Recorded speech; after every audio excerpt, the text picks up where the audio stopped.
Alô, galera! Que privilégio ter você aqui. Sejam bem-vindos a mais um culto da UAI. É uma alegria muito grande poder te ter aqui. Eu tenho certeza que Deus tem muito reservado para essa noite. Deus tem muito para falar com você. Em Salmos 33, 20 e 21, diz o seguinte: nós pomos a nossa esperança em Deus, o Senhor. Ele é a nossa ajuda e o nosso escudo. O nosso coração se alegra por causa do que o Senhor tem feito. Nós confiamos nele porque ele é santo. Entra nesse espírito de adoração, de louvor, e vem com a gente que eu vou chamar a nossa banda. E antes de chamar a nossa banda, eu quero ler esse versículo com você, que está lá em Salmos 30, do 11 ao 12. Tu mudaste o meu choro em dança alegre, afastaste de mim a tristeza e me cercaste de alegria. Por isso não ficarei calado, mas cantarei louvores a ti, ó Senhor. Tu és meu Deus e eu te darei graças para sempre. Nesse espírito, vamos adorar com a nossa banda R828. Vamos lá. Oh, impressionante. Eleva a sua voz.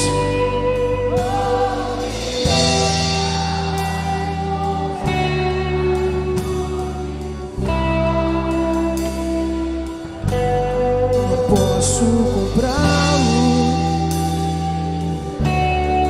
mesmo assim se entregou.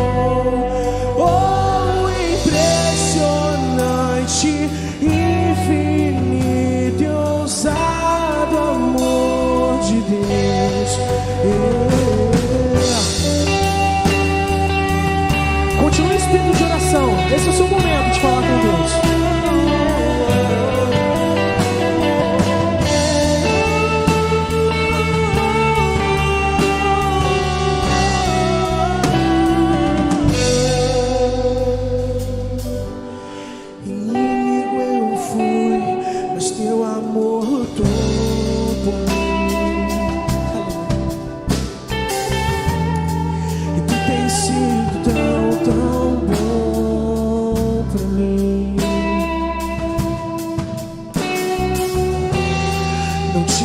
Valor, mas tudo pagou por mim. E tu tens sido tão bom pra mim.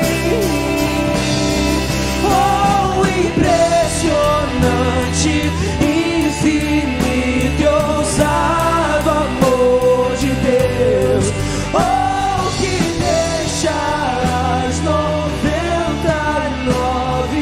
só pra me encontrar.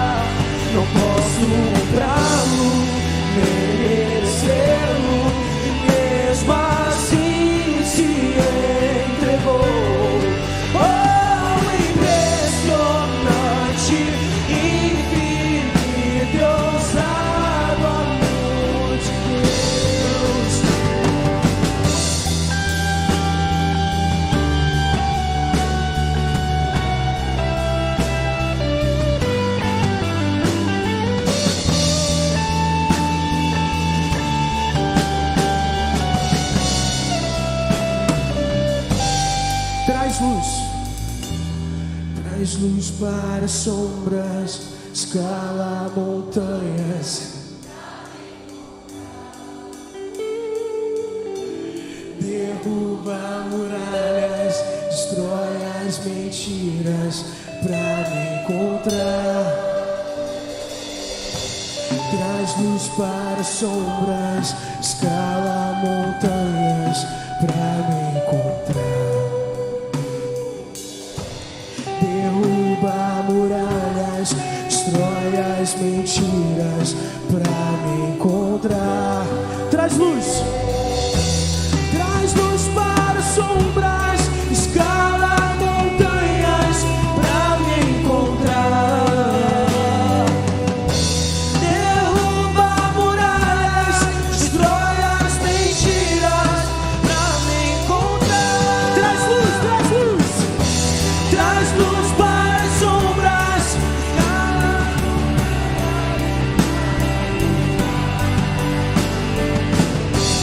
derruba muralhas, destrói as mentiras pra me encontrar. Oh, impressionante, infinito e ousado amor de Deus.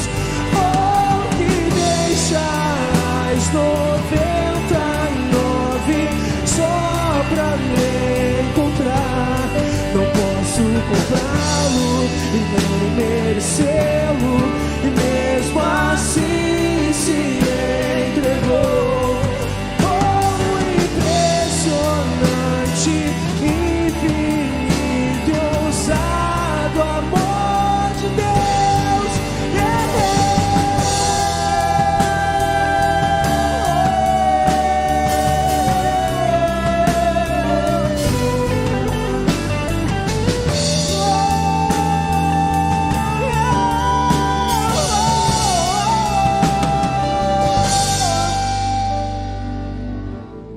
Amém.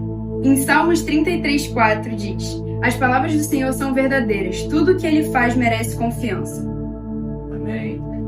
Nesse espírito de louvor, agora eu quero que você se acalme, que a gente vai chamar, ou se anima, a gente vai chamar o nosso seminarista, o cara que realmente não é muito bem de feição, mas tem um coração muito grande, né, assim a gente pode dizer. E é nesse espírito que eu quero orar com você, para que a gente entre em sintonia, ou melhor, continue em sintonia com o nosso Deus.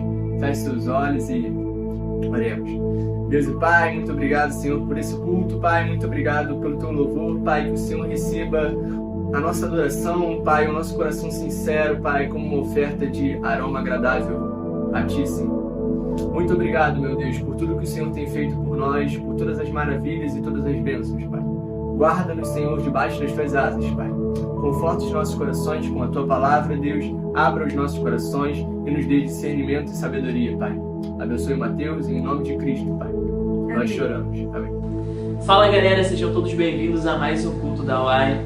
Que nessa noite a gente possa prestar juntos um culto ao Senhor, que a gente possa engrandecer o nome do nosso Pai, que a gente possa aqui, ainda que online por enquanto, engrandecer o nome do nosso Deus, e que Deus encontre não só no meu coração, mas no coração de cada um de vocês espaço para plantar sementes e produzir frutos. Amém? Vamos ser breves, vamos direto para a palavra.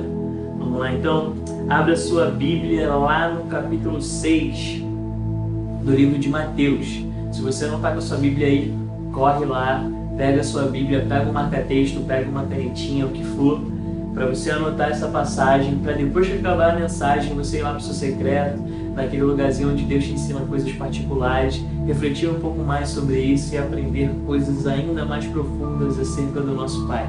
Amém? Vai lá então, vou esperar você. Deu pausa aí? Voltou? Tamo junto. Vamos lá para a leitura? Amém.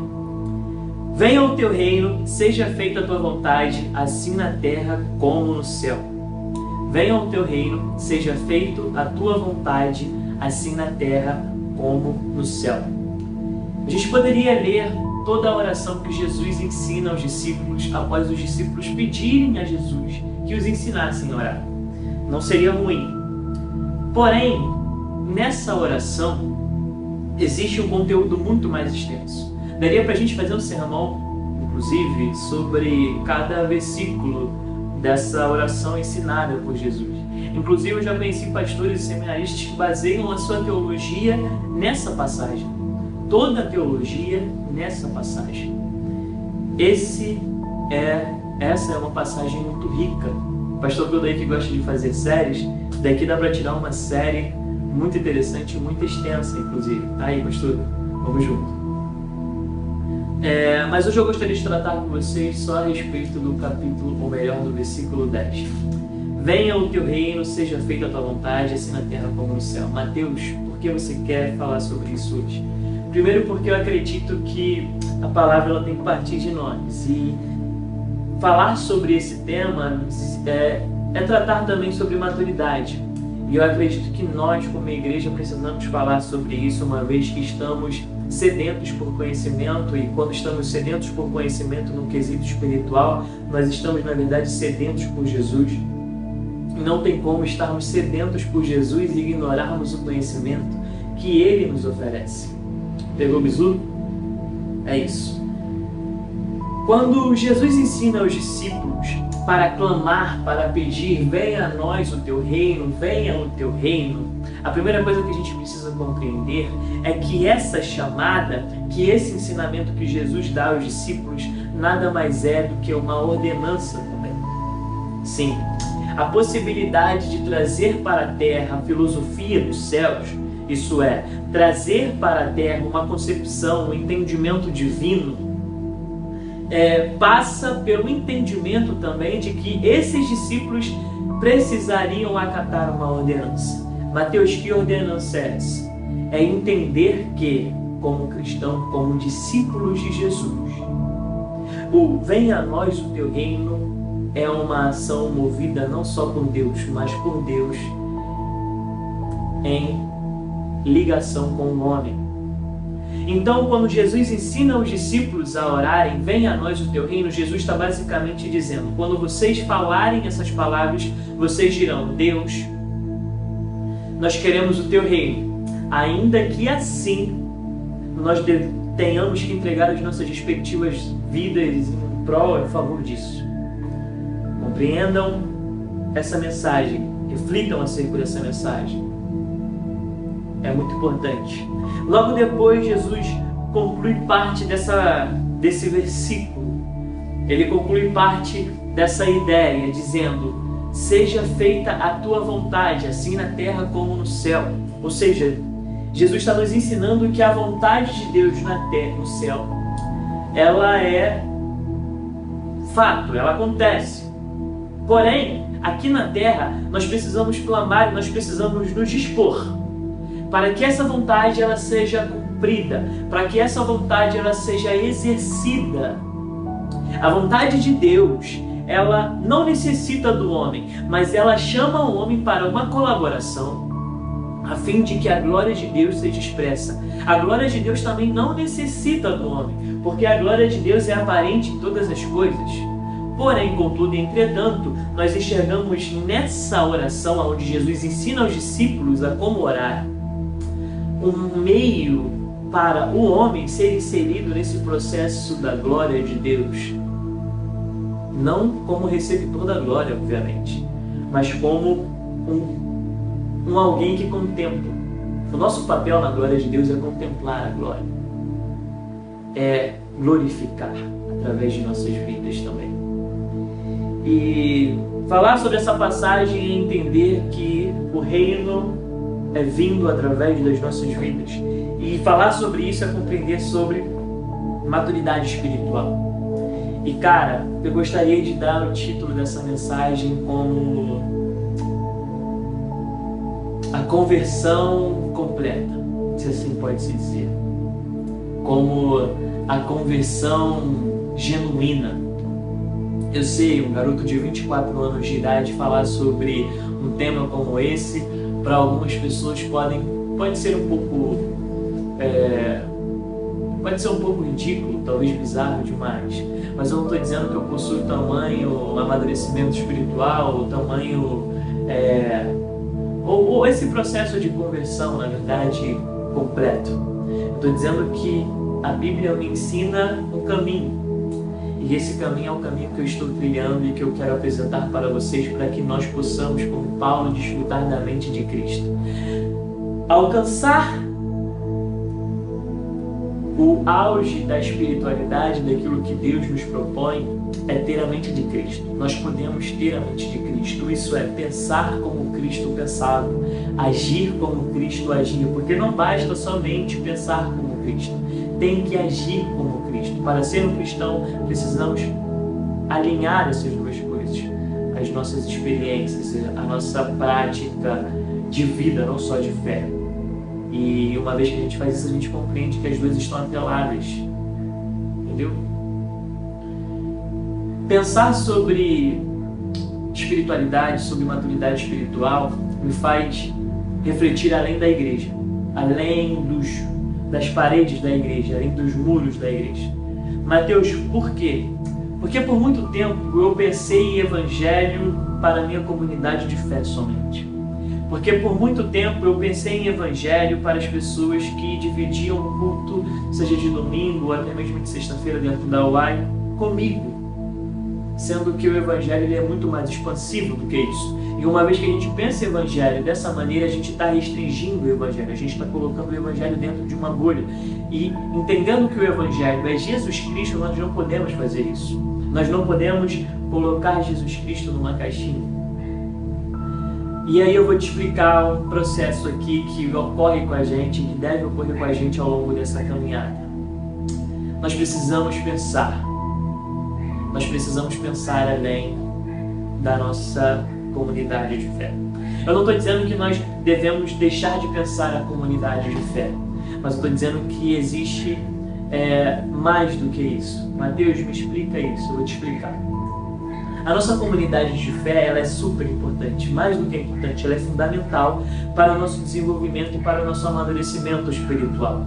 Sim, nós necessitamos basicamente de caminhar com pessoas, é isso que constitui uma igreja. Nós precisamos dividir experiências espirituais com pessoas, nós precisamos desenvolver espiritualidade com outras pessoas. Isso nos amadurece, isso nos leva a um âmbito de intimidade com Deus, isso nos traz conhecimento, isso nos enriquece espiritualmente.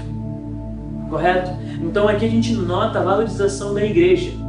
Porém, a gente não pode pensar evangelho só para dentro da igreja, uma vez que nós compreendemos que o amor de Deus ele é expansivo não só para aqueles que são cristãos ou para aqueles que são simpatizantes da fé, mas para todo aquele que necessita e carece do amor de Deus. Isso é, todo aquele doente, como a própria Bíblia diz, como o próprio Jesus Cristo diz, através da Bíblia, na qual nos é relatada, Deus enviou o seu Filho para os doentes, não para os sãos.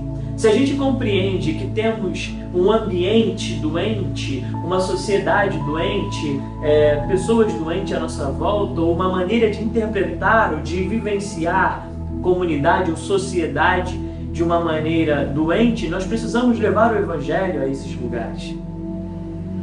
E aí a gente expande a nossa visão do que é cristianismo. Vou dar um exemplo para vocês.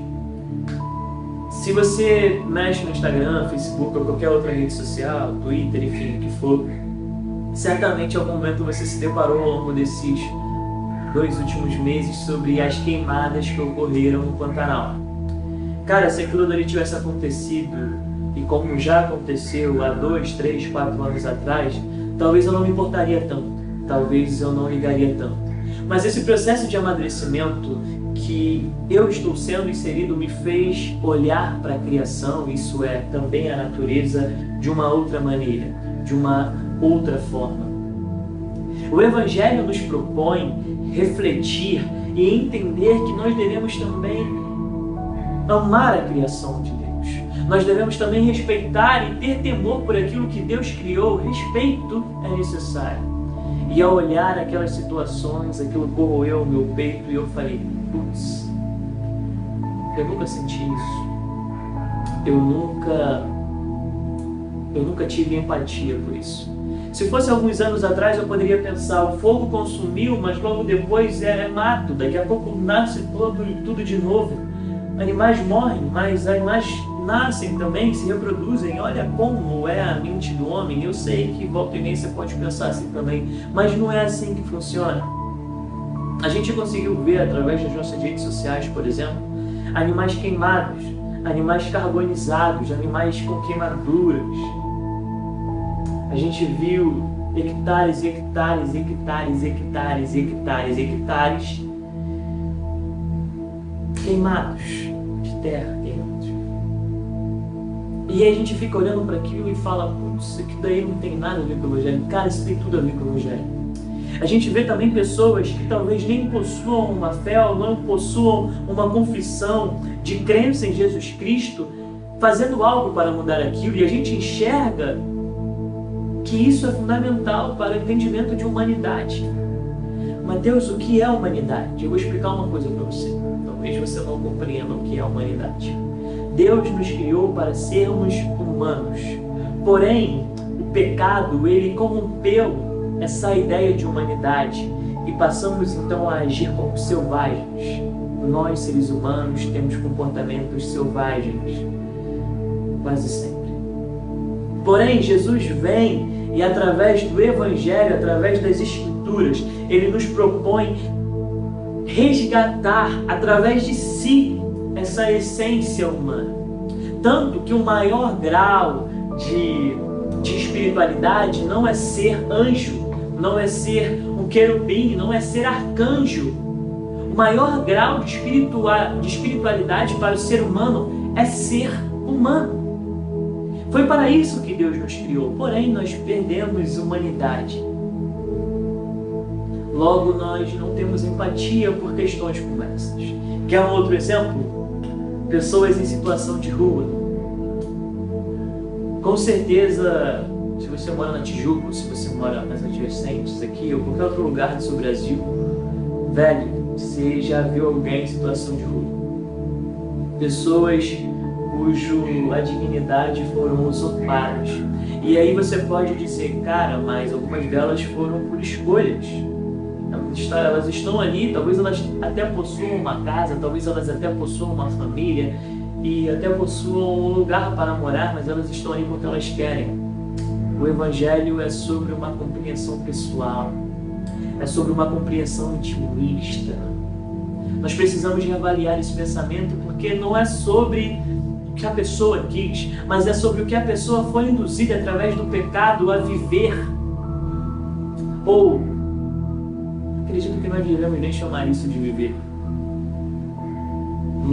Na raiz da palavra, não na raiz da palavra, mas no aspecto simbólico da palavra, isso é vegetar, isso é perder o sentido do que é ser humano. Nós precisamos olhar para as pessoas em situação de rua e ter compaixão delas, estender os braços, as mãos, para um abraço. Mas Mateus, o que o Evangelho tem a ver com isso? Tudo, porque a maturidade que o Evangelho nos propõe é essa, é pensar, viver o amor de Deus, o amor a Deus sobre todas as coisas, o amor ao próximo como a nós mesmos, além das pessoas que estão à nossa volta, além da nossa instituição religiosa, além da nossa igreja. Nós devemos pensar em trazer o reino, mas às vezes nós queremos pregar o reino somente para as pessoas que estão à nossa volta, o que não é um problema, tem pessoas que vivem para isso, a missão é essa. Mas o Evangelho em si nos convida a sermos luzes, nos convida a sermos luz, independente do lugar onde estamos inseridos. Uma vez, quem caminha comigo certamente já ouviu isso, mas uma vez uma pessoa, colega minha, chegou e falou assim, putz, eu quero muito fazer missão em um lugar muito carente, assim, quero muito poder ir para fora, seja na África e tal, e pregar o Evangelho. E alguma pessoa, não me lembro quem, questionou essa pessoa, velho, por que não Rio de Janeiro? Por que você não pensa no Rio de Janeiro? Você quer um ambiente mais carente, mais necessitado de um missionário como o Rio de Janeiro? E aí tudo ali deu um bom na minha mente, putz, isso é verdade. O Evangelho nos propõe isso. Nos propõe pensar um estilo de vida que afete os lugares onde estamos inseridos. Nos propõe pensar além das nossas estruturas. nos propõe pensar a fim de que o nosso amor seja transbordante, a fim de que o nosso amor, o amor na qual fomos influenciados, fomos resgatados, redimidos e transpassados e transbordaram isso sobre outras pessoas. Nós precisamos pensar dessa maneira. Talvez você seja o crente que costuma compreender espiritualidade, isso é relacionamento com Deus, como um conjunto de coisas que você precisa fazer na sua semana para não ter um peso na sua consciência. Por exemplo, eu preciso ir na vibe tal dia, porque senão Deus vai se chatear comigo. Eu preciso frequentar tal culto, senão Deus vai se chatear comigo. Eu preciso ir no culto de domingo, senão Deus vai se chatear comigo. E se você cumprir todas essas normas, essas regrinhas, essas metas que você pré-estabeleceu, você está bem. Você compreende que você completou todas as técnicas. Mas não é sobre isso. Eu não vou dizer que essa ideia religiosa ela seja completamente ruim para você. Até porque ela, de certa forma, pode te levar, pode ser um passo para você ter entendimento real do que é viver com Deus e desfrutar de uma intimidade com Deus. Porém, não é só sobre isso, não se limita a isso, é muito mais do que isso. Entende? Nós precisamos buscar intimidade com Deus além das estruturas. Nós precisamos buscar uma prática de fé que não seja uma prática que me faz ser crente só quando eu piso na igreja, ou só quando eu assisto um culto, ou só quando eu participo de uma vibe. Nós precisamos entender que a espiritualidade que Deus nos propõe vai muito além de seguir determinadas metas. Não é sobre isso. É sobre ser preenchido por Jesus Cristo. E através desse preenchimento que vem pelo Espírito Santo, a gente passa a agir como Jesus agiu. E a gente entende então que agora somos como mini-cristos, ou somos como cristos nessa terra, trazendo a concepção de ungidos. Cristo significa ungido. Então nós somos como Cristos nessa terra. Logo aonde a gente vai, os lugares que a gente anda, nós agimos como Cristo e expressamos o amor de Deus a outras pessoas. E essa mensagem aqui, quando eu iniciei, eu falei para vocês que iria tratar sobre uma conversão genuína, sobre uma conversão completa. Mateus, o que significa isso? Eu quero dizer para você que ter ligação com o Evangelho nos faz compreender tudo de uma outra maneira, nos faz pensar tudo de uma outra forma, nos faz olhar para o universo de uma outra maneira. Nós passamos a olhar para a natureza e glorificar a Deus, e não só glorificar a Deus, mas respeitar também a criação. Nós passamos a olhar os humildes, os cativos, os oprimidos, aqueles que estão em situação de rua, e a gente passa a entender o nosso papel como Cristo. A gente passa a compreender também que nós, como cristãos, não devemos idealizar uma espiritualidade que nos coloque acima de outras pessoas. Você já parou para pensar nisso? Às vezes a gente acha que ser maduro espiritualmente, que ser um crente, um cristão de verdade, um cristão genuíno, é ser separado, é ser diferente dos outros crentes. Se bem que no nosso Brasil hoje, ser diferente da maioria dos crentes não é algo tão ruim, porque muitos não vivem o Evangelho da maneira que deveriam. As pessoas já não sentem mais prazer na Bíblia de Deus, na Bíblia Sagrada. As pessoas já não têm mais apreço pela palavra e muito menos pela prática dela. Mas não é sobre o isolamento dos outros irmãos, não é sobre a compreensão falsa de que eu sou mais crente ou mais cristão do que aquele que senta lá no banco de trás, aquele que peca, que erra. O Evangelho nos propõe pensar também que aquele que cai em pecado merece ser ajudado, merece ser sustentado, merece ser redimido. E nós, como filhos de Deus, precisamos ajudar o corpo de Cristo. Porque a caminhada é uma só. Então a gente não pensa só a respeito das coisas naturais ou das coisas sociais, mas a gente pensa também a respeito da religiosidade. A gente desmistifica algumas coisas que não têm a ver com Jesus Cristo. Porventura tem a ver com Jesus Cristo eu achar que sou maior que o meu irmão porque eu entendo mais de Bíblia? Porventura tem a ver com Jesus Cristo eu achar que sou mais santo do que o meu irmão porque o meu irmão cometeu um pecado? Com certeza não. O nome disso é julgamento. E para os que julgam, o julgamento será dado na mesma moeda, só que pelo próprio Deus. Não julgueis para não seres julgados. Nós temos uma compreensão muito falsa de conversão, de espiritualidade, de relacionamento com Deus. Sabe por que nós temos essa falsa compreensão de espiritualidade, de relacionamento, de intimidade com Deus? Porque nós nos apegamos a qualquer coisa, menos a palavra. Nós nos apegamos a qualquer coisa, menos a figura de Jesus Cristo. Porque se porventura nós olhássemos para Jesus e falasse, eu quero ser como Ele, nós não agiríamos de tal maneira.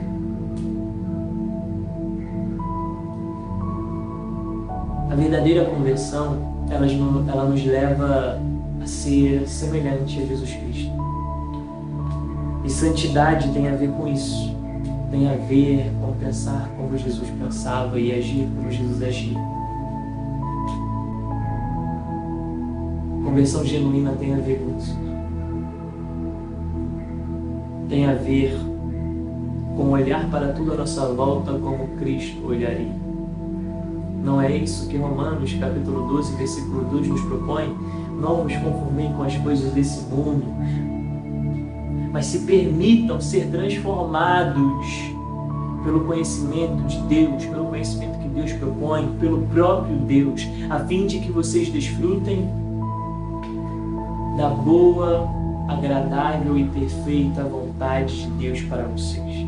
Não é isso que Paulo diz em Romanos? Não é isso que está escrito na carta? Mas Mateus explica mais sobre isso. É simples. Se permitir ser tocado por Deus nos leva a viver o centro dessa vontade, que é boa, perfeita e agradável. E é boa, perfeita e agradável porque o centro da nossa vontade é Cristo. Nós vivemos agora uma fé cristocêntrica. Não mais envolta pelo meu eu.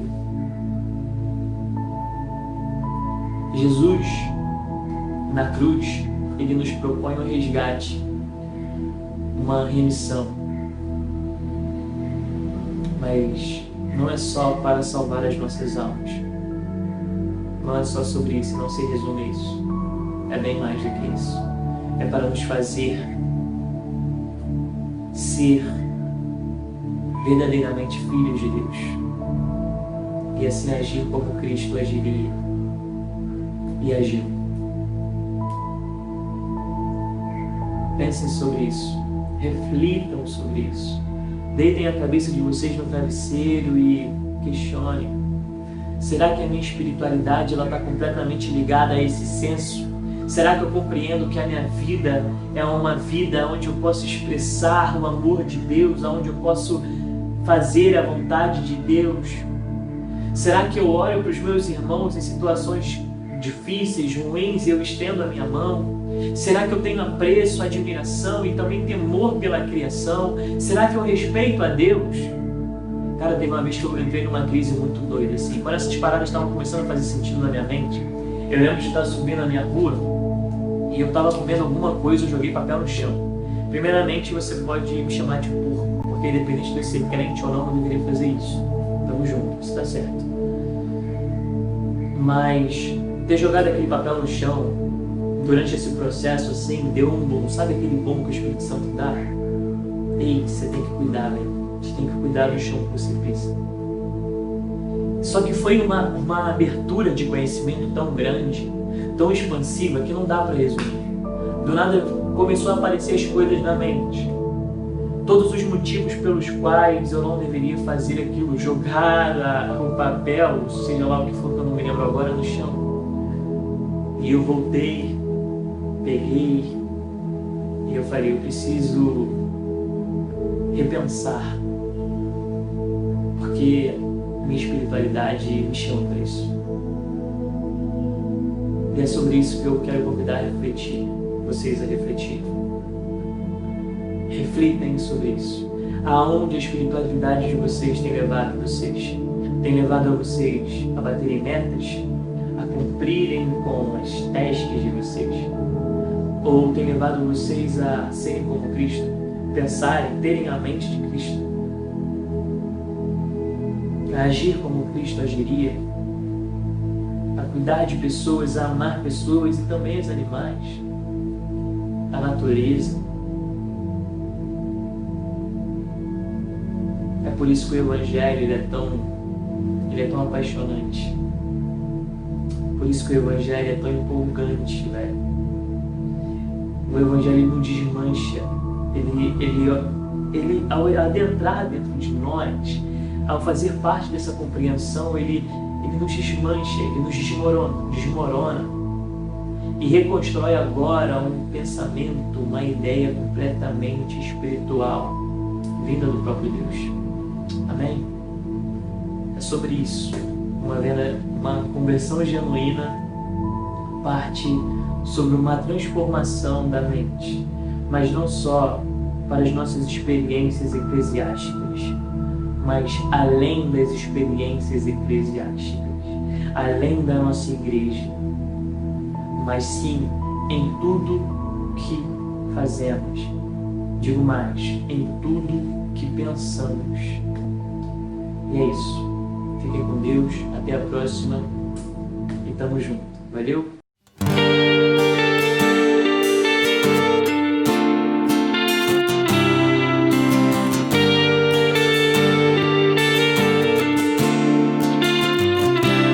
Todo ser que vive, louve o nome do Senhor. Toda criatura se derrame aos seus pés. Ao som da sua voz, o universo se desfaz. Não há outro nome comparado ao grande eu sou. E mesmo sendo pó, com tudo que há em mim, confessarei que céus e terra passarão, mas o teu nome é eterno. Todo joelho dobrará ao ouvir teu nome, teu santo nome.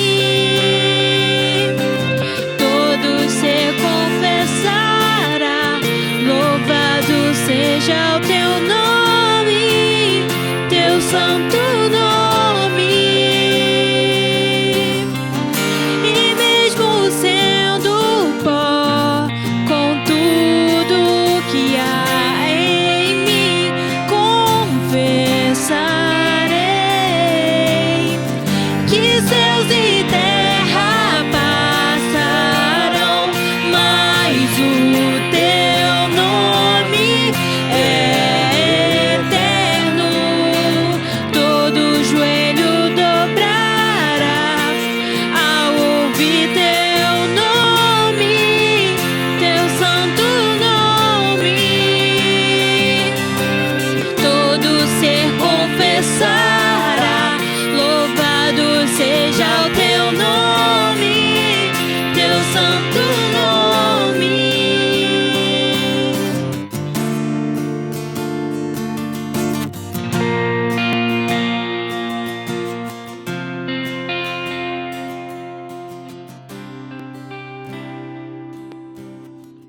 Amém! Que mensagem maravilhosa! Muito obrigada por estar aqui. Antes da gente encerrar, a gente tem uns avisos aqui rapidinho. Então, você já sabe, se você não segue as nossas redes sociais, já se liga lá no Instagram, @R828oficial, @TheWaySocial, @Y na rede. Segue lá, pode chamar no direct, curtir, compartilhar e tudo mais. Também temos as nossas vibes, se você não participa, de segunda a quinta-feira. Estamos lá no Zoom, ligados, falando da palavra, falando do culto, nos edificando e tudo mais. E o assunto que é o acampamento da UAI 2021, 2020, lembrando que esse acampamento ele não foi cancelado, ele foi adiado, e se o Altíssimo permitir, se o nosso Deus bondoso permitir, em junho de 2021 estaremos curtindo e comendo uma comida maravilhosa e cultuando o nosso Deus no nosso acampamento, lá no sítio, que eu não esqueci o nome, mas você vê aí que tem nos outros cultos, né? Então, amém, fica com Deus, que Deus te abençoe a sua semana e tamo junto. É isso, gente. Beijo. Se quiser, segue lá, @NTPD_.